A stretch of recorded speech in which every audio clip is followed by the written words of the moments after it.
থাকে। তো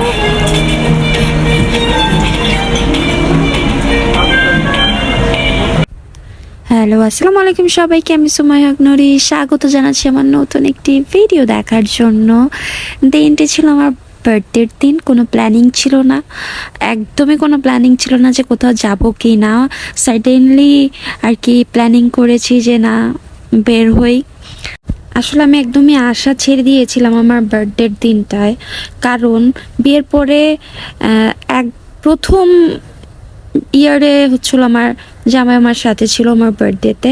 পরের সব বার্থডেতে সে শুটিংয়ে ছিল। মানে যখনই আমার বার্থডে আসা টাইম, তখনই সেই 10 তারিখেই ওর শুটিংটা পড়ে। আমি জানি না কেন এটা হয়। এবার যেহেতু পড়েনি, তাই ভাবলাম যে না, আজকে বেরই হই। তো এইখানে আমরা বুফে খেতে আসছিলাম। খাবারটা মোটামুটি ভালোই ছিল, আহামরি অতও ভালো ছিল না, বাট মোটামুটি ভালো ছিল। তো এই তো আমরা খাওয়া দাওয়া করছিলাম, আর আমার বর এখানে কোনো কথাবার্তা কিছুই বলতেছিল না, শুধুমাত্র খাচ্ছিল। আর ওইখানে সিয়া খালি কেকই খাচ্ছিল। ওকে ওখানে আমি কোনো কিছু খাওয়াতে পারি নাই। আমরা যখন খাওয়া দাওয়া করে বাসায় ফিরেছি, তখন সে বলতেছে আমাকে কিছু খেতে দাও, আমার ক্ষুধা লেগেছে।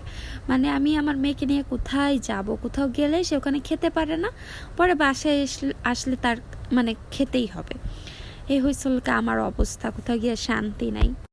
অন্যান্য খাবার যেরকমই ছিল খেতে পারছিলাম মোটামুটি, বাট এই পায়েসটা এত বেশি মজার ছিল, আমি পুরা এক বাটি খেয়েছি। তারপরে আমার বর আমার এটা খাওয়া দেখে আরেক বাটি এনে দিয়েছিল খাওয়ার জন্য। তো এই যে এখানে সে কোনো কথা না বলে সে খাচ্ছিল, আর এখানে সিয়া খাওয়া দাওয়া বাদ দিয়ে সে এখানে এসে খেলতেছিল। তো এই ছিল আমার বার্থডের দিন, আহামরি কোনো কিছু ছিল না।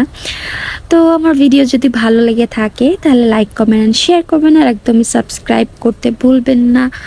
আর যদি ফেসবুক থেকে দেখে থাকেন তাহলে লাইক কমেন্ট শেয়ার করবেন অবশ্যই, আর ফলো করতে একদমই ভুলবেন না। সাথেই থাকবেন। আল্লাহ হাফেজ, টাটা, বাই বাই।